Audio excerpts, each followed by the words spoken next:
یمنا نے کہا کہ وہ دعوت کے لیے اچھی طرح تیار ہو جائے تو اسے بہت عجیب لگا، لیکن اس نے کچھ منفی نہیں سوچا۔ اتنے بڑے خاندان کے درمیان رہتے ہوئے اسے یہاں کے ہی طور طریقے اپنانے تھے۔ بوتیک سے آتے سارے لباس اس کے ذوق اور پسند کے مطابق تھے۔ بات لے کر اس نے منتخب کیا ہوا ایک بہت دلکش اور سادہ لباس زیب تن کر لیا، لائٹ گرین شرٹ اور تنگ پائجامہ کے ساتھ شفون کا بڑا سا دوپٹہ اس کے سراپے پر بہت جچ رہا تھا۔ زیور کا استعمال بھی اس نے دل کھول کر کیا۔ لاؤنج میں موجود یمنا نے اسے سیڑھیاں اترتے دیکھا اور چونک اٹھی۔ وہ انہی کی طرف آ رہی تھی۔ ایک ہاتھ کی کلائی میں سونے کے بھاری جڑاؤ کنگن، دوسری کلائی میں سونے سے ہی بھری بھری کوئی درجن بھر چوڑیاں اس نے پہن رکھی تھیں۔ کانوں کے بیش قیمت ٹاپس میں جڑے ڈائمنڈ دمک رہے تھے۔ اس کی گردن میں پہلے سے ہی بھاری سنہری چین لاکٹ موجود تھا، مگر اب ٹاپس کے ساتھ چین لاکٹ بھی نمایاں تھا۔ اس کے دونوں ہاتھوں میں ڈائمنڈز کی انگوٹھیاں اور چھلے موجود تھے۔ بھابھی میں ٹھیک تیار ہوئی ہوں؟ یمنا کی حیران نظروں کو نظر انداز کیے وہ بڑے اعتماد لہجے سے پوچھ رہی تھی۔ ہاں، اور بہت اچھی بھی لگ رہی ہو، لیکن اجوا برا نہ ماننا، تم نے جیولری کچھ زیادہ نہیں پہن لی۔ میرا مطلب ہے ہم کسی شادی کی تقریب میں نہیں جا رہے، گھر کی ہی دعوت ہے۔ یمنا نے بظاہر مسکراتے ہوئے کہا، مگر میں تو عام طور پر بھی اسی طرح جیولری پہننا پسند کرتی ہوں، بس یہ ایک ہی شوق ہے میرا۔ نیت یا ارادے میں کسی نمائش اور برتری کا عمل دخل نہیں۔ آپ کو جیولری پسند نہیں، اس لیے شاید آپ کو یہ عجیب لگ رہا ہے۔ وہ یوں بے نیازی سے اپنا دوپٹہ ٹھیک کرتی بولی کہ یمنا اندر ہی اندر کڑ کر رہ گئی۔ آپ کب تک تیار ہوں گی؟ اجوا نے پوچھا۔ میں کچھ دیر میں تیار ہو جاؤں گی، مجھے کون سا ہیرے جواہرات خود پر لادنے ہیں۔ یمنا بظاہر مسکراتے ہوئے جتا رہی تھی۔ اچھی بات ہے، چلیں آپ جا کر تیار ہو جائیں، میں ذرا باہر سے آتی ہوں۔ یمنا کا طنزی انداز خاطر میں لائے بغیر وہ مسکرا کر بولتی جانے کے لیے پلٹ گئی، جبکہ یمنا ناگوار نظروں سے اسے دیکھ کر رہ گئی تھی۔ شام بھی ابرآلود تھی، ٹھنڈی ہوائیں وجود میں سرد لہریں دوڑا رہی تھیں۔ باہر چہل قدمی معمول کی طرح تھی۔ دھیرے دھیرے قدم اٹھاتی وہ گھر کے عقبی حصے میں چلی آئی۔ سوئمنگ پول کے ارد گرد کوئی موجود نہ تھا، البتہ سامنے آہنی گیٹ کی طرف اسے حسب توقع امیر حمزہ بائک چمکاتا دکھائی دے رہا تھا۔ امیر حمزہ کے ساتھ ہی کھڑی نیلم نے بھی دور سے اسے آتے دیکھ لیا تھا۔ دیکھو تو ذرا جدید دور کی اس ڈائن کو، سر پر دوپٹہ جمائے مغلیہ دور کی پچل پیری لگ رہی ہے۔ اجوا کو گھورتی وہ کچا چبا جانے والے انداز میں بولی تھی، وہ لپاڑ یہ آدمی اس کی جھانسوں میں آ گیا تو اپنے ہاتھوں سے اپنی محبت کو دفن کروں گی، مگر اس سے پہلے اس ڈائن کا مقبرہ تعمیر کروں گی۔ ارے جو کرنا ہے کر یار، بس میری بائک سے دور ہٹ۔ امیر حمزہ کان دھرے بغیر مصروف انداز میں بیزاری سے بولا۔ نکاح کیوں نہیں پڑھوا لیتے اس بائک کے ساتھ؟ بالکل ہی دلاری بنا کے رکھا ہوا ہے، نفسیاتی ہو جائے گا اس بائک کے چکر میں، آدھا تو ویسے ہی ہو چکا ہے گرل فرینڈوں کے پیچھے۔ نیلم کے ناگوار لہجے پر وہ ڈھٹائی سے سیٹی بجاتا اپنے کام میں مگن تھا۔ دوسری طرف اجوا ان دونوں کو نظر انداز کرتی گیٹ تک آئی اور لاک ہٹا کر گیٹ کھولا۔ اسے باہر نکلتے دیکھ کر امیر حمزہ خاموش نہیں رہ سکا۔ اجوا جی اس طرف مت جائیں تنہا۔ امیر حمزہ کی آواز پر اجوا نے رک کر اسے دیکھا، مگر کچھ بھی بولے بغیر گیٹ سے باہر نکل گئی۔ یہ باولی بھی ہے کیا؟ حیرت اور ناگواری سے نیلم نے امیر حمزہ سے پوچھا، اور اگلے ہی پل وہ لمبی لمبی ڈگ بھرتی اجوا کے پیچھے باہر نکل گئی۔ او بھٹکتی آتما، فارسی سمجھتی ہو کیا؟ اس طرف ہمارے گھر کی عورتیں کیا مرد بھی تنہا نہیں آتے؟ وہ بول رہا ہے پھر بھی نکل آئی باہر، کھسکی ہوئی ہے قطعی کیا؟ اجوا کا راستہ روکے کمر کے گرد ہاتھ رکھے وہ تن کر کھڑی اسے جھڑک رہی تھی۔ اپنی ماں کو جا کر دکھاؤ یہ تیور، ہٹ میرے راستے سے۔ انتہائی سختی سے اسے جھڑکتی اجوا نے اسے ایک پل کو تو دنگ کر دیا۔ میری اماں کو درمیان میں مت لانا، تیا پانچا کر ڈالوں گی، لاڈلی ہوگی اپنے بھیا کی، ہلکا مت لینا مجھے۔ غصے سے اس پر آنکھیں نکالتی نیلم ایک طرف ہٹ گئی۔ جا جا کر سیر سپاٹے، میں تو کہتی ہوں ٹہلتے ٹہلتے اس پرانے مکان میں بھی چلی جانا، پچھلی بار تو وہاں سے واپس آ گئی تھی، اس بار وہیں رہ جانا، وہاں رہنے والوں کا بھی دل لگا رہے گا۔ چلاتے ہوئے اس کی زبان یکلخت رک گئی، زبان دانتوں تلے دبا کر اس نے چور نظروں سے امیر حمزہ کو دیکھا جو خشمناک نظروں سے اسے ہی گھور رہا تھا، جبکہ اجوا پہلے ہی نیلم کو بکتا جھکتا چھوڑ آگے بڑھ چکی تھی۔ اس کے قدم خود بخود دانستہ خستہ حال مکان کی جانب بڑھ رہے تھے، جہاں انسان ہوں، چرند پرند ہوں، وہاں زندگی سے بھرپور رونق خاموشی اور سناٹے میں بھی بکھری ان کی موجودگی کا پتہ دے جاتی ہے، اور جس جگہ کسی غیر مرئی مخلوق کا بسیرا ہو، اس جگہ اور اس کے ارد گرد چھائی پوری اسراریت، وحشت اور خوف کے سائے وہاں اس مخلوق کی موجودگی کا تعارف بن جاتے ہیں۔ مکان پر نظر جمائے آگے بڑھتے ہوئے اسے اپنے نانا جان کی آواز سنائی دے رہی تھی۔ خالق کائنات کی بے شمار مخلوقات اس زمین پر بکھری ہوئی ہیں، اور جانے کتنی ان گنت ہماری نگاہوں سے بھی مخفی ہیں۔ جانے ایسے کتنے سربستہ رازوں سے بھری ہے یہ عظیم کائنات، جن تک عقل پہنچ سکتی ہے نہ نگاہ۔ البتہ معبود حقیقی جہاں تک چاہے اپنے علم میں اضافے کے لیے جاننے کی کوشش یا تحقیق کرنے میں کوئی حرج نہیں، لیکن تجسس اور سب کچھ جان لینے کی ضد میں حد سے تجاوز نہیں کرنا چاہیے۔ اللہ کی ذات بڑی ہے، وہ اپنے بندوں میں سے جسے چاہے منتخب کر لے، اس کی بند آنکھوں کے سامنے ساری کائنات سمیٹ لائے۔ جس قدر جان لینے کی اجازت ملی ہے اس پر غور فکر کرو، کبھی اپنی حد اپنے دائرے سے نہ نکلنا۔ چاند سورج کی مثال سامنے ہے جو اپنے اپنے دائروں میں سفر کر رہے ہیں۔ سرد ہوائیں اس کے وجود سے ٹکرا رہی تھیں۔ مکان کی خستہ حال عمارت اب زیادہ دور نہیں رہ گئی تھی۔ تبھی عمارت کی چھت پر اس کی نظر گئی۔ یک لخت اس کے قدم زمین میں جکڑ گئے، ایک سنسنی اس کے وجود میں دوڑ گئی۔ اوپر چھت کی باؤنڈری سے اسے کوئی نمودار ہوتا دکھائی دیا، بس سر اور شانوں تک کا حصہ سفید چادر میں قید۔ اونچائی اور درمیانی فاصلے کی وجہ سے اور اس پر لپٹی چادر کی وجہ سے بھی یہ دکھائی دینا ناممکن تھا کہ وہ کوئی مرد ہے یا عورت۔ سانس روکے وہ یکٹک سفید چادر کے گھونگھٹ کو دیکھتی ساکت رہ گئی۔ چند لمحے خاموشی سے گزر گئے اور پھر سفید چادر میں وہ جو بھی تھا پلٹ کر باؤنڈری سے دور ہوتا اس کی نگاہوں سے اوجھل ہو گیا۔ وہاں اب کسی کی موجودگی کے آثار نہیں تھے۔ آسمان پر چھائے گہرے بادلوں نے شام کے اجالے کو مان سا کر دیا تھا، مگر اس نے جو دیکھا تھا وہ دھوکہ نہیں تھا، وہم نہیں تھا۔ اس کے حواس منتشر ہو رہے تھے۔ گہری سانسیں بھر کر خود کو نارمل کرتی، وہ واپسی کے لیے قدم بڑھاتی۔ یہ ایک دم ٹھٹک کر رکی۔ سڑک کی جانب سے کوئی دوڑتا ہوا اس کی سمت آ رہا تھا۔ وہ یاقوت تھا۔ اسے پہچانتے ہی وہ خود بھی تیزی سے اس کی سمت بڑھ گئی۔ کیا ہوا ہے؟ تم اس طرح دوڑتے ہوئے کیوں آ رہے ہو؟ اس کے قریب پہنچتے ہی اجوا نے حیرت سے پوچھا۔ جواباً کچھ کہنے سے پہلے یاقوت نے مکان کی چھت کی جانب دیکھا، جبکہ یک لخت اجوا کو اس کی پریشانی اور عجلت میں یہاں تک آنے کی وجہ سمجھ آ گئی تھی۔ اجوا، میں نے تمہیں منع کیا تھا یہاں تک آنے کے لیے۔ یاقوت کی شکایتی نظروں پر وہ شرمندہ سی ہوئی۔ میں بس دور سے اس مکان کو دیکھ رہی تھی، مجھے لگا تم مٹھائی پہنچانے یہاں آئے ہوگے۔ وہ کام کر کے ہی میں عصر کی نماز کے لیے مسجد گیا تھا۔ مسجد سے نکلا تو سیدھی نظر تم پر پہنچی۔ وہ بتا رہا تھا۔ تمہیں بھی اس چھت پر کوئی دکھائی دیا تھا؟ اجوا نے سوال کیا۔ ہاں، دور سے مجھے دکھائی دیا کوئی موجود ہے مکان کی چھت پر، اور تم اسے ہی دیکھنے میں مہر تھی۔ میں گھبرا کر دوڑ پڑا۔ مجھے تعجب ہے کہ آج سے پہلے میں نے کبھی نہ اس چھت پر کسی کو دیکھا، نہ مکان کے ارد گرد۔ آوازوں کا سنائی دینا تو معمول کی بات ہے، یاقوت نے کہا۔ مجھے خوف تو محسوس ہوا، لیکن اب مجھے ایسا لگ رہا ہے کہیں وہ مجھ سے کچھ کہنا تو نہیں چاہتے۔ اجوا نے تشویش زدہ لہجے پر یاقوت کے دنگ ہو کر اسے دیکھا۔ کیا تمہیں صاف طور پر کچھ دکھائی دیا تھا؟ نہیں، بس یہ نظر آیا کہ چادر لپٹے کوئی اوپر موجود میری طرف ہی متوجہ ہے۔ جو بھی ہے، بس آئندہ میرے بغیر تم یہاں نہیں آؤ گی، یہ میری التجا ہے تم سے۔ یاقوت نے اس کی بات کاٹی تھی۔ ٹھیک ہے، غور کروں گی تمہاری التجا پر، وہ مسکراتے ہوئے بولے، جبکہ یاقوت بس اسے دیکھ کر رہ گیا تھا۔ تبھی اجوا کے ساتھ ساتھ وہ خود بھی پھونک کر مکان کی طرف بڑھا تھا۔ بخوبی سنائی دے رہا تھا، کوئی یاقوت کا نام لے کر پکار رہا تھا۔ کسی بچے کی آواز لگ رہی ہے، اجوا نے دھیمی آواز میں کہا۔ بس یہی ہوتا ہے، میرے لیے کوئی نئی بات نہیں، چلو چلتے ہیں۔ وہ گہری سانس بھر کر بولا، اور پھر اجوا کے ساتھ ہی قدم گھر کی سمت بڑھا دیے۔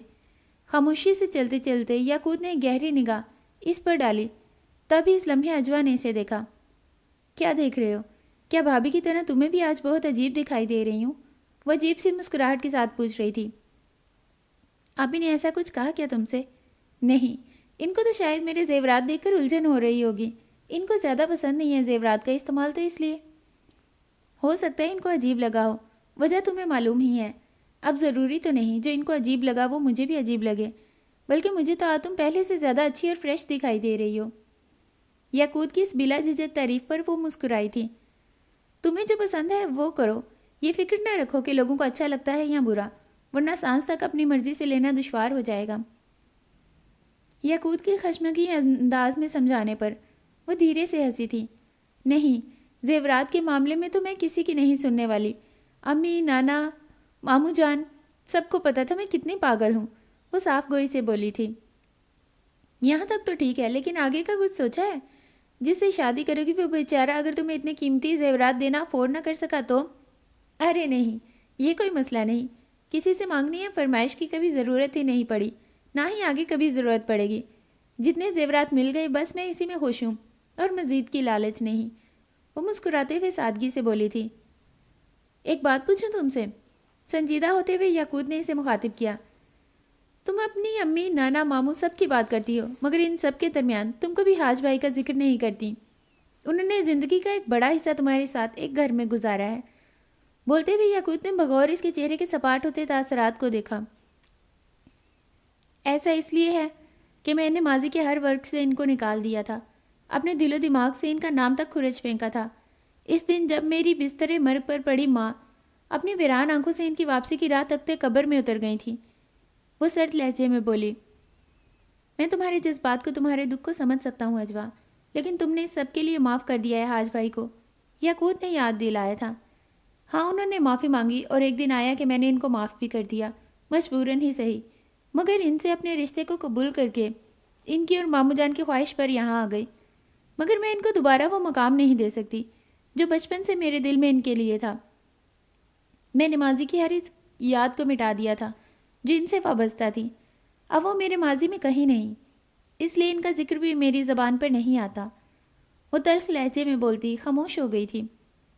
میں تمہیں ڈسٹرب نہیں کرنا چاہتا تھا، آئی ایم سوری۔ یاقوت کچھ شرمندہ ہوا۔ نہیں، میں ٹھیک ہوں، وہ گہری سانس بھر کر مسکرائی تھی۔ تم نے مجھے یہ نہیں بتایا کہ تم بابا صاحب کی شاگردی میں کب گئی، جبکہ تم بتا چکی ہو کہ تم کتنی ذہین تھی۔ یاقوت کی مسکراتے لہجے پر وہ بے ساختہ ہنسی تھی۔ ذہین تو میں ہمیشہ سے ہی رہی ہوں، بس عربی پڑھنا یاد کرنا بہت مشکل لگتا تھا مجھے۔ نانا جان بھی جب تھک ہار گئے تو انہوں نے بالآخر مجھے بابا صاحب کے حوالے کر دیا۔ یہ میری خوش نصیبی ہے کہ میں بابا صاحب کی شاگرد ہوں۔ اجوا کے لہجے میں بابا صاحب کے لیے عقیدت اور محبت وہ بھی محسوس کر سکتا تھا۔ اچھا، میں نے وہ علاقہ پہلی بار دیکھا، وہ تو جنگل بیاباں ہے سارا۔ تمہیں تنہا وہاں جاتے ہوئے کبھی خوف محسوس نہیں ہوا؟ جنگلی جانوروں کے علاوہ بھی خطرات لاحق ہو سکتے ہیں وہاں۔ میں نے خود وہاں سانپوں کی موجودگی کے نشان ریت پر دیکھے تھے، یاقوت نے کہا۔ اب گھنے درختوں جھاڑیوں کے اس علاقے میں سانپ اور جانور تو پائے جائیں گے۔ تم نے پہلی بار دیکھا، اور وہ بھی رات کی تاریکی میں، ظاہر ہے وحشت ناک لگا ہوگا۔ کبھی دن میں ادھر جاؤ تو دیکھو گے وہ پھیلا سبزہ کتنا حسین لگتا ہے۔ مجھے تو عادت تھی اس طرف آنے جانے کی، نانا جان کی موجودگی میں مجھے بابا صاحب کی طرف جاتے ہوئے نہ کبھی خوف محسوس ہوا، نہ کبھی خطرہ۔ بعد میں تو میں تنہا ہی نکل جایا کرتی تھی۔ ویسے بھی بابا صاحب کا حجرہ اس جنگل سے ذرا ہٹ کر ہے، پہلے ان کا چھوٹا سا حجرہ ہی تھا، مگر پھر جیسے جیسے ان کے شاگردوں کی تعداد بڑھتی گئی، بابا صاحب کو حجرے کے باہر احاطے کو بڑھانا پڑا۔ درجنوں قرآن پڑھ کر احاطے سے نکلتے ہیں تو درجنوں بچے اندر آ کر پڑھنے کے انتظار میں کھڑے ہوتے ہیں۔ واقعی؟ یاقوت نے حیرانی سے اسے دیکھا۔ بالکل، میں تو ویسے بھی اپنا سبق یاد کرنے میں صبح سے شام کر دیتی تھی، اور بی جان کی نظر سے بچ کر خوب باغیچے میں گھومتی، جھولا جھیلتی، کھاتی پیتی بھی وہیں تھی۔ بابا صاحب نے ہی جان کو خاص ہدایت دے رکھی تھی میرا خیال رکھنے کی۔ سب بچے بہت ڈرتے تھے بابا صاحب سے اور بی جان سے، میں بھی ڈرتی تھی، لیکن اتنا نہیں جیسا کہ اور بچے ڈرتے تھے۔ جب میں پڑھنے میں بہت اچھی ہو گئی تو بی جان کے ساتھ مل کر بچوں کو پڑھانے لگی۔ بابا صاحب تو بچوں کو سبق دے کر اپنے حجرے میں چلے جاتے، بہت ضروری ہوتا تو باہر آتے۔ بولتے ہوئے وہ یکدم رکی۔ ایک تو میں بولتی بہت ہوں، تو بولتی ہی چلی جاتی ہوں، وہ جھیم کر بولی۔ اچھا کرتی ہو، میں تو ویسے بھی تمہارے ان سب کے بارے میں خود بھی جاننا چاہتا ہوں۔ یاقوت کے کہنے پر وہ خاموش رہی تھی۔ گیٹ سے اندر داخل ہوتے ہوئے اجوا نے کوفت سے اپنی سمت دندناتی آتی ہوئی نیلم کو دیکھا۔ اس وقت وہ اس کے منہ نہیں لگنا چاہتی تھی، سو اسے نظر انداز کیے وہ کسی بھی جانب دیکھے بغیر آگے بڑھتی چلی گئی۔ آپ تو رکو، کہاں چلے جا رہے ہو؟ اس جواہرات کی کان کے پیچھے؟ اس کا نام نہیں پتا تمہیں؟ یاقوت نے ناگواری سے اسے دیکھا تھا۔ میں نے خود رکھ دیا ہے اس کا نام، چوڑی ہار بندے.com، وہ تڑک کر بولی۔ دماغ ٹھیک ہے تمہارا؟ یاقوت نے جھڑکا تھا۔ اس نے خراب کیا ہے میرا دماغ. ہار بندوں کی دکان نے. ماچس کی تیلی کہیں کی. مجھ سے بدتمیزی کر کے گئی تھی. اب آگ لگا کر کیسے ناک کی سیدھ میں بھاگی چلی گئی. کل موہی. بلا وجہ کوئی بدتمیزی وہ نہیں کر سکی. اور جیسے میں تمہاری فطرت کو جانتا نہیں. اپنے جھگڑے خود نپٹاؤ. یاقوت نے جھڑکا. زیادہ طرفداری نہ کرو اس پکی ڈائن کی. کیٹ واک کرتی وہ جا رہی تھی پرانے تاج محل کی طرف. روکنے پر بھی نہیں رکی. بس گھوم گئی میری کھوپڑی. آئندہ کبھی گھومے تو میرے پاس آ جانا. سیدھی کر دوں گا کھوپڑی. اب کوئی بحث لڑائی وغیرہ نہ کرنا اس سے. یاقوت کی تاکید پر اس نے مشکوک نظروں سے گھورا. لگتا ہے یہ طرفداریاں کوئی نہ کوئی گل کھلا کر رہیں گی. صحیح فکر مند ہے آپ ہی آپ کی طرف سے. بکو مت ورنہ پھینک دوں گا سوئمنگ پول میں. مگرمچھ تیر رہا ہے اس میں. سالم نکل جائے گا. یاقوت کی وارننگ پر اس نے نظر سوئمنگ پول میں ڈبکیاں لگاتے یزدان کو دیکھا. یاقوت بھائی ٹھیک ہے پھینکو مجھے سوئمنگ پول میں. تمہیں قسم ہے اب تو تم مجھے پھینک ہی دو. وہ مگرمچھ ہے تو میں بھی شارک ہوں. چبا چبا کر نگل لوں گی اس اجگر کو. یاقوت کا بازو دونوں ہاتھوں میں دبوچتے. وہ تاولی ہوتی اسے ہنسنے پر مجبور کر گئی. سکون سے تیراکی کرتا وہ مجھے بھی ہضم نہیں ہو رہا. یاقوت نے اکسایا تھا. تو پھر اب دیکھو میرے آنے والے ٹنکو پنکو چنو منو کے اکلوتے تاؤ جی. کیسے میں سوئمنگ پول کے ٹھنڈے پانی میں آگ لگاتی ہوں. فخر سے بولتی وہ یزدان کی طرف متوجہ ہوئی. ارے وہ کرشنا میرے کرشنا جی بھوجن کا سمے ہو گیا ہے. گھاس تیار رکھیے آ کر کھا لے. بٹوا. نیلم کی بات مکمل ہونے سے پہلے یزدان جس طرح تل ملا کر پول سے باہر نکلا. یاقوت نے بے ساختہ ہنستے ہوئے نیلم کو بھی دیکھا جو برق رفتاری سے بھاگ اٹھی تھی. برآمدے میں سے اجوا اپنی طرف آتی منتظر نظر آئی. اس کی معنی خیز مسکراہٹ نے یاقوت کو الجھا دیا. تم کہاں رہ گئے تھے؟ میں تو آتے ہی اتفاق سے پانی پینے کچن کی سمت چلی گئی تو وہاں تمہاری امانت نظر آ گئی. میں نے اسے ہاتھ نہیں لگایا. تم جا کر چیک کرو ذرا. اجوا کے کہنے پر وہ سر ہلاتا اندر کی سمت بڑھ گیا. ریلنگ کے پاس رکی وہ اسے ہی دیکھ رہی تھی جو خاکی لفافہ اٹھائے مسکراتے ہوئے اس کی طرف آ رہا تھا. اپنے کمرے سے باہر آتی یمنا نے ٹھٹک کر سیڑھیوں کی سمت دیکھا. یاقوت اور اجوا کو باتوں میں مگن. اوپر زیادہ دیکھتے ہی ان کی تیوڑیاں چڑھ گئیں. شدید ناگواری سے وہ پلٹ کر واپس کمرے میں چلی گئیں. دوسری جانب اپنے کمرے کے سامنے رک کر اجوا نے مٹھائی کا لفافہ یاقوت کے حوالے کیا. بہت مزیدار مٹھائی ہے لیکن بس اتنی کافی ہے میرے لیے. اس نے ہاتھ میں موجود مٹھائی کے پیس کو سامنے کیا اور دروازہ کھولتی کمرے میں داخل ہو گئی. تبھی اس کی نگاہ سامنے سائڈ ٹیبل تک جاتی اسے دنگ کر گئی. الٹے قدموں واپس کمرے سے نکل کر اس نے یاقوت کو پکارا. وہ اپنے کمرے میں جاتے جاتے رک کر اس کی طرف آتا اس کے عجیب تاثرات پر الجھتا حیران بھی تھا. اس کی سوالیہ نظروں پر اجوا نے خاموشی سے اپنے بیڈ کے سائڈ ٹیبل کی سمت اشارہ کیا. یاقوت ششدر رہ گیا. وہاں ویسا ہی ایک خاکی لفافہ رکھا تھا جیسا یاقوت کے ہاتھ میں موجود تھا. یہ میرا نہیں ہے. نہ ہی میں نے کمرے سے نکلتے سے پہلے یہاں کچھ رکھا تھا. اجوا نے کہا جبکہ یاقوت کمرے میں داخل ہوتا سائڈ ٹیبل کے قریب جا رکا. چند لمحوں تک وہ جانچتی نظروں سے اس لفافے کو دیکھتا رہا. پھر پرسوچ انداز میں سر ہلاتا اجوا سے مخاطب ہوا. اندازہ ہوتا ہے یہ تمہارے لیے رکھا گیا ہے. بسم اللہ پڑھ کر اسے اٹھاؤ اور چیک کرو. یاقوت کے سنجیدگی سے ہدایت دینے پر اس نے عمل کیا اور جھجکتے ہوئے لفافے کو اٹھا لیا. اس میں تو وہی مٹھائی ہے جو تمہارے پاس بھی ہے. لفافے کے اندر نظر ڈالتے ہی وہ شدید خوشگوار حیرت میں بتا رہی تھی. مطلب اس بار تمہارا حصہ بھی آیا ہے. یاقوت کی حیرت پریشان کن تھی. مگر کیوں؟ یہ کیوں کر ہو سکتا ہے؟ اب اس کیوں کیسے کا جواب تم ڈھونڈو. میں تو یہ ساری مٹھائی کھانے والی ہوں. بطور خاص میرے لیے آئی ہے. اجوا خوشی سے مسکرا کر بولی. یاقوت نے چاہا تھا کہ اسے یہ مٹھائی کھانے سے روک دے مگر ایسا کرنے سے بیکار ہی لگا. اجوا اس سب کے بارے میں تم کسی سے کوئی تذکرہ ہرگز مت کرنا. میں جانتی ہوں تم بے فکر رہو. اجوا بولی تھی جبکہ اس کی خوشی اور اطمینان کو دیکھتے ہوئے یاقوت کی تشویش میں اضافہ ہوا تھا. ہال میں داخل ہوتے ہوئے اس کی پہلی نگاہ حاج پر گئی تھی جو صبح کے اخبار کی ورق گردانی کرتے ڈائننگ ٹیبل کے گرد موجود تھے. رکے بغیر وہ کچن کی طرف بڑھ گئی جہاں یمنا ناشتہ تیار کر رہی تھی جبکہ غازی بھی وہاں ان کی مدد کے لیے موجود تھا. میں کچھ مدد کروں؟ اس نے یمنا سے پوچھا مگر انہوں نے تو نگاہ اٹھائی بھی نہ دیکھا. جیسے اس کی آواز سنی ہی نہ ہو. البتہ غازی بول اٹھا. بریک فاسٹ تیار ہے بس اسے ٹیبل تک پہنچانے میں مدد چاہیے. غازی نے خوش دلی سے بولتے ہوئے بوائل انڈوں کا باؤل اس کی طرف بڑھایا تھا. وہ ڈائننگ ٹیبل کی ایک اور بیٹھی چائے کی سپ لیتی ایک بار پھر حاج کی طرف متوجہ ہوئی مگر وہ یاقوت سے اپنے کسی کاروباری معاملے پر بات چیت کر رہے تھے. کچھ دیر بعد ان کی گفتگو رکی تو اجوا بول اٹھی. میں آج لالین کے ساتھ جا رہی ہوں. وہ آئے گی مجھے ساتھ لے جانے۔ اس کے گہرے سنجیدہ انداز پر حاج ایک پل کو خاموش رہے تھے۔ کب تک جانا ہے؟ میں تمہیں ڈراپ کر دوں گا۔ لالین سے کہو فون پر مجھ سے بات کر کے اپنے گھر کا ایڈریس بتا دیں۔ اس کی ضرورت نہیں، وہ خود آ رہی ہے۔ اجوا نے بات کاٹی۔ 100 بار آئے وہ، لیکن آج میں تمہیں اس کی طرف لے جاؤں گا تو مجھے اندازہ ہو جائے گا کہ اس کا گھر کہاں ہے۔ حاج کے کہنے پر اس کے تاثرات کچھ بگڑے، جبکہ یاقوت بغور اسے ہی دیکھ رہا تھا۔ آپ کو لالین پر یقین نہیں یا میری طرف سے آپ کو بھی خدشات لاحق ہیں؟ کچھ ایسا تھا اس کے لہجے میں کہ یمنا بس ناگواری ضبط کرتی اسے دیکھ کر رہ گئی۔ ایسی کوئی بات نہیں، لالین تمہاری بچپن کی سہیلی ہے، مجھے اس پر مکمل بھروسہ ہے۔ میں بس یہ چاہتا ہوں کہ تم جہاں جا رہی ہو اس جگہ کے بارے میں مجھے بھی پتا ہو، ضرورت پڑ سکتی ہے۔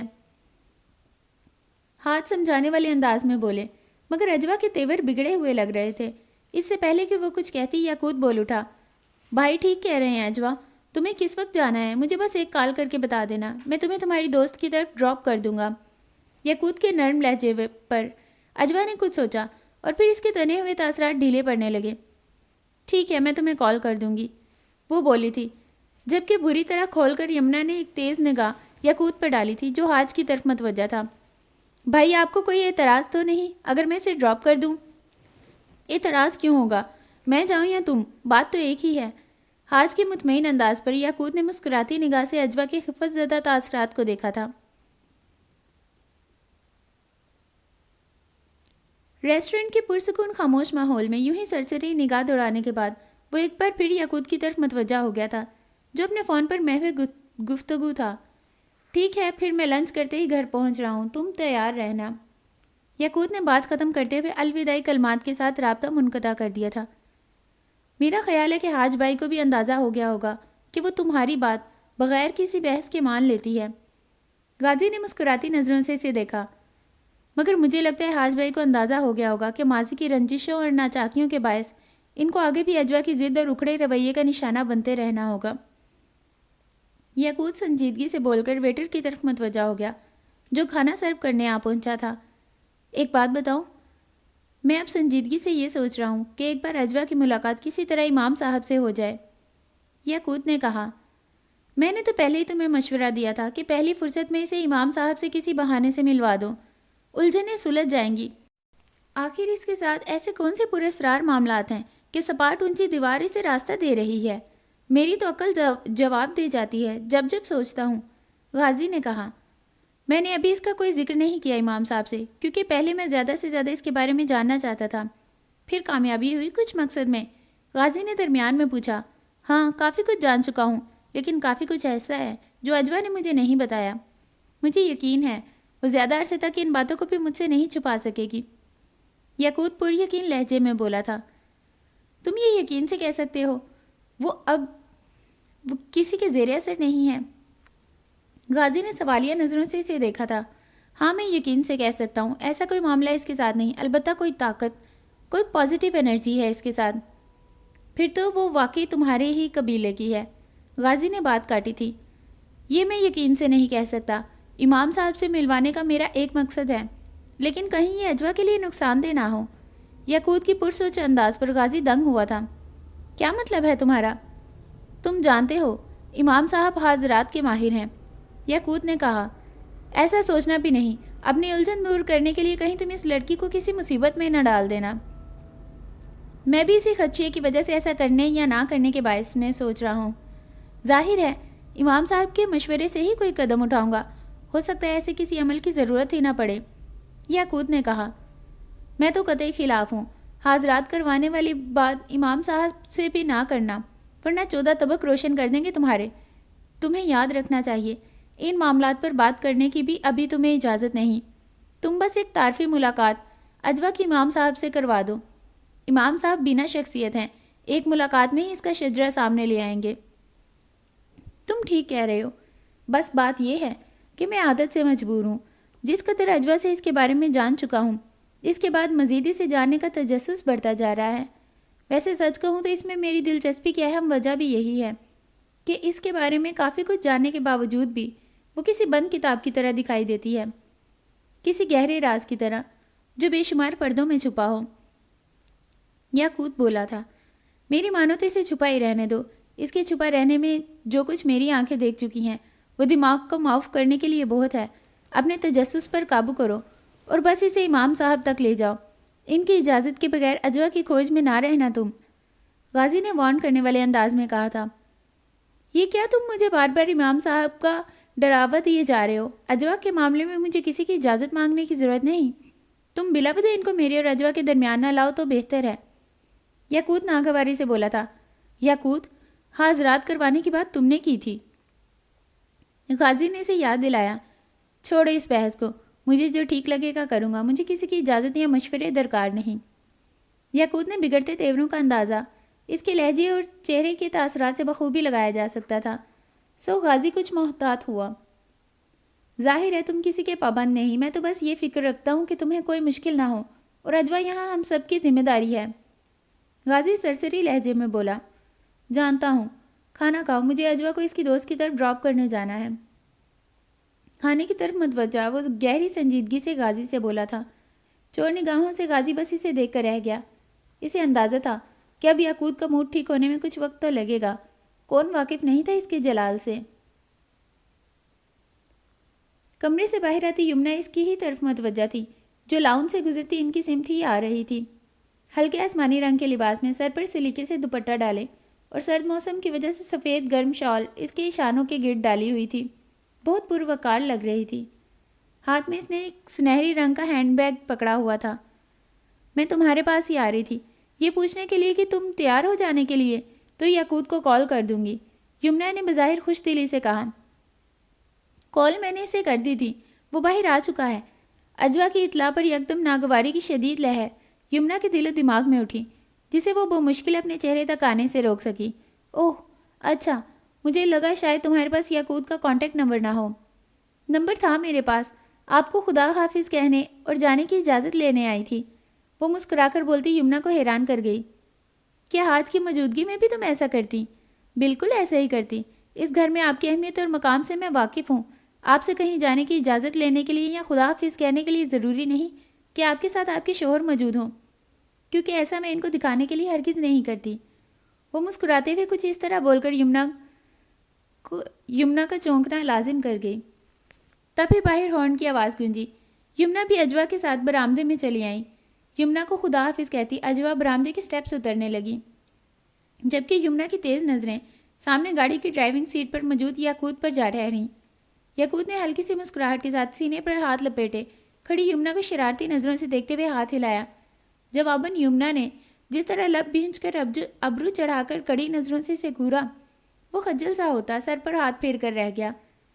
اس دوران اجوا فرنٹ سیٹ پر بیٹھی کچھ کنفیوز ہو رہی تھی. میں نے یہ دروازہ ٹھیک بند کیا ہے کیا؟ مجھے زیادہ کوئی تجربہ یا عادت نہیں ہے ایسی گاڑی میں سفر کرنے کی. وہ کچھ شرمندگی سے بولی، جبکہ یاقوت اس کی سادگی پر مسکراہٹ چھپاتا ڈور لاک کرنے کی طرف متوجہ ہو گیا. اسے چیک کر کے خاموشی سے اس نے گاڑی سٹارٹ کر دی. بہت شکریہ میرا مان رکھنے کے لیے. کچھ فاصلہ طے کرنے کے بعد یاقوت نے اچانک مخاطب کر کے اسے الجھا دیا. صبح مجھے لگا کہ میں تمہیں تمہاری دوست کی طرف ڈراپ کرنے کی بات کروں گا تو تم بالکل اعتراض نہیں کرو گی، نہ ہی مزید کوئی بحث تمہارے اور حاج بھائی کے درمیان ہوگی. اس کی الجھی نظروں پر یاقوت نے وضاحت کی، جبکہ وہ خاموش ہی رہی.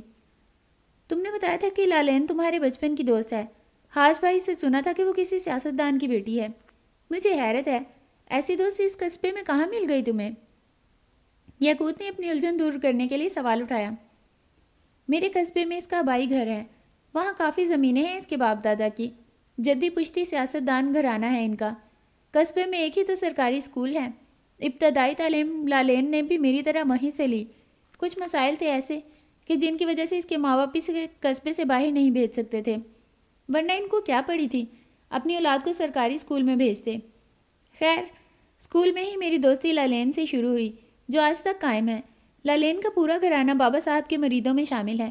سو بابا صاحب کی وجہ سے اس کے گھر والوں نے بھی میری اور اس کی دوستی پر کبھی کوئی اعتراض نہیں کیا. کالج کی پڑھائی کے لیے اسے زبردستی اس شہر بھیجا گیا، ورنہ وہ میری وجہ سے قصبہ چھوڑنے کے لیے بالکل تیار نہ تھی. اس کا مطلب ہے کہ گہری دوستی کے ساتھ ساتھ بہت محبت بھی ہے تم دونوں کے درمیان. یاقوت کی بات پر وہ بس مسکرائی تھی. وہ بہت خوش ہوگی تمہارے بھی یہاں شفٹ ہونے پر. بہت زیادہ خوش ہے. اس نے تو ایڑی چوٹی کا زور لگا رکھا تھا کسی طرح میں کچھ دن کے لیے ہی اس کے پاس شہر آ جاؤں. اس سے اب کہنا کہ تمہاری طرف سے بے فکر ہو جائے. اب میں تمہیں یہاں سے کہیں نہیں جانے دوں گا. وہ مسکراتے ہوئے بولا، جبکہ اجوا بس ایک نگاہی سے دیکھ کر رہ گئی. لالین کی فیملی بھی یہیں شفٹ ہو گئی تھی، یہاں قصبے میں ہے. قصبے کے گھر میں تو ملازمین ہی راج کر رہے ہیں. ماں باپ بہن بھائی میں سے کچھ دوسرے شہروں میں ہیں، کچھ ملک سے باہر. اجوا نے بتایا، یہ سچ ہے کہ انسان کی زندگی میں ایک سچے اور وفادار دوست کا موجود ہونا کسی نعمت سے کم نہیں. وہ دور بھی ہو تو دل کے آس پاس ہی محسوس ہوتا ہے نا؟ یعقوب نے تائیدی نظروں سے اسے دیکھا تھا. بالکل سچ ہے یہ بات. میری طرح تم بھی بہت خوش نصیب ہو. غازی کا بس نہیں چلتا کہ سایہ بن کر تمہارے ساتھ ساتھ رہیں. اجوا کے کہنے پر وہ دھیرے سے ہنسا تھا. غازی بڑا پیارا بندہ ہے، بہت ٹھنڈے مزاج کا، سب کا خیال رکھنے والا، بہت محبت کرنے والا دوست ہے میرا. وہ جہاں موجود ہوتا ہے وہاں امن و امان خود بخود چھا جاتا ہے. وہ جہاں جاتا ہے، جہاں رہتا ہے، وہاں برکتیں ہی برکتیں ہوتی ہیں. میری اور اس کی گہری دوستی میں بھی اہم کردار اسی کا ہے. ایک وہی ہے جو مجھے دل کی گہرائیوں سے برداشت کر سکتا ہے. یعقوب کے مسکراتے لہجے پر وہ دھیرے سے ہنسی تھی. لیکن تمہاری طرح وہ بھی بہت دیر سے ملا مجھے، یعقوب نے پرشکوہ لہجے میں کہا. وہ کیسے؟ اجوا نے بڑے اشتیاق سے پوچھا. جب چھوٹا تھا تو پتہ ہی نہیں تھا کہ میری کوئی پھپھو بھی ہیں. دادا جان کے انتقال کے بعد پتہ چلا ان کی ایک بیٹی بھی ہیں، وہ بھی تب جب ان کی وفات کی خبر پر گھر میں کوہرام مچتے دیکھا. دراصل داماد کے انتخاب میں دادا جان سے کہیں بھول چوک ہو گئی تھی. پھپھو کے شوہر بہت سخت گیر انسان نکلے. ان کو ہم گھر والوں سے ملنے بھی نہیں دیتے تھے. پھپھو بھی ضرورت سے زیادہ مجازی خدا کی وفادار نکلی. چپ چاپ باپ بھائیوں کی جدائی برداشت کرتی رہیں اور دنیا سے چلی گئیں. سنا ہے دادا جان کے انتقال کا بہت صدمہ لے لیا تھا انہوں نے، اس لیے دادا جان کے پیچھے جانے میں دیر نہیں کی. غازی ان کا اکلوتا بیٹا تھا. پھپھو کے انتقال کے بعد تو ان کے شوہر سے کوئی تعلق ہی باقی نہیں رہ گیا تھا. میرے چچاؤں نے چاہا تھا کہ غازی کو اپنے ساتھ لے آئیں، مگر اس کے والد یہ کیسے گوارا کر سکتے تھے. بیوی کے بعد انہوں نے بیٹے کو بھی ہم سے دور رکھا. جانے کس مزاج کے آدمی تھے. دوسری شادی کرنے میں انہوں نے دیر نہ کی. میرے سب چچا بے بس تھے، نہ غازی کو ان سے چھین سکتے تھے، نہ ہی اسے ستیلی ماں کے عذاب سے بچا سکتے تھے. پھر وہ کیسے تمہارے گھر میں آ گئے؟ اجوا نے پوچھا. وہ خود ہی آ گیا. ہیں؟ کیا مطلب خود ہی آ گیا؟ اجوا نے حیران ہو کر اسے دیکھا. ہاں بھائی، خود ہی بھاگ آیا وہ. اب اس سے پہلے کہ تم پوچھو بھاگ آیا کیا مطلب، تو میں پہلے بتا دوں کہ وہ اپنے ابا کے گھر سے اپنے پیروں پر بھاگتا ہوا اسٹیشن پہنچا اور ٹرین میں بیٹھ کر سیدھا ہمارے گھر آ پہنچا. اس کے ابا پہنچے تھے دھاڑتے ہوئے، پر میرے ابا نے گیٹ سے ہی ان کو چلتا کر دیا. ابو اس وقت حیات تھے. یہ کوئی 800-900 سال پہلے کی بات ہے. یہ تو بہت اچھا کیا غازی نے کہ تم سب کے درمیان آ گئے. ان کے ابا کسی دوسرے شہر میں رہتے ہیں؟ اجوا نے پوچھا. ساہیوال میں رہتے ہیں، اب بھی اپنی دوسری بیوی بچوں کے ساتھ. یعقوب کے بتانے پر سر ہلاتی ایک دم چونکی تھی. غازی ساہیوال سے بھاگ کر یہاں آئے تھے؟ اسی طرح لالین بھی ساہیوال سے بھاگ کر میرے پاس پہنچی تھی. کمال ہے، عجیب اتفاق ہے کہ وہ بھی 8 سال پہلے ہی وہاں سے بھاگی تھی. اجوا کے حیران لہجے پر یعقوب الجھا تھا. وہ ساہیوال میں کیا کر رہی تھی 8 سال پہلے؟ اس کے ماں باپ دھوکے سے اسے وہاں لے گئے تھے. کسی اپنے جیسے سیاستدان کی اولاد سے زبردستی اس کا نکاح کروانے پر بزید تھے. لالین عین وقت پر بھاگ نکلی اور میرے پاس آ گئی. ہم نے بابا صاحب کے پاس جا کے شکایت کی تو ایسی خبر لی بابا صاحب نے اس کے ماں باپ کی کہ اب تو وہ اس کی شادی کا فیصلہ بھی اس پر ہی چھوڑ چکے ہیں.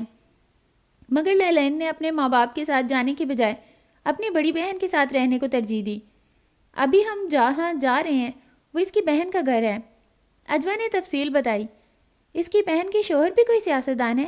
نہیں، وہ تو کوئی اپنا کاروبار کرتے ہیں. لالین کی بہن اپنی بوتیک چلاتی ہیں.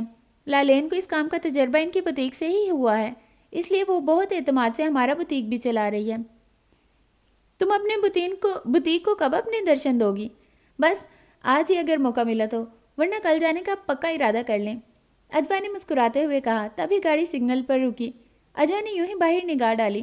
چھوٹی بڑی گاڑیوں کے درمیان اسے موتی اور گلاب کے ہار کنگن فروخت کرنے والے گھومتے دکھائی دیے. اسی دوران یعقوب اس کی طرف متوجہ ہوا اور اس کی نظروں کے تعاقب میں دیکھتے ہوئے اسے اجوا کا انہماک سمجھ آ گیا. وہ کچھ کہتے کہتے یکدم رکا. ایک جھجک نے اسے سوچنے پر مجبور کر دیا کہ ایسا نہ ہو وہ اجوا کے لیے کنگن لینے کی بات کرے اور اسے یہ بے تکلفی پسند نہ آئے. جانے وہ کیا سوچے. مگر اجوا کو مستقل ان ہار کنگن کی طرف متوجہ دے کر وہ خاموش نہ رہ سکا.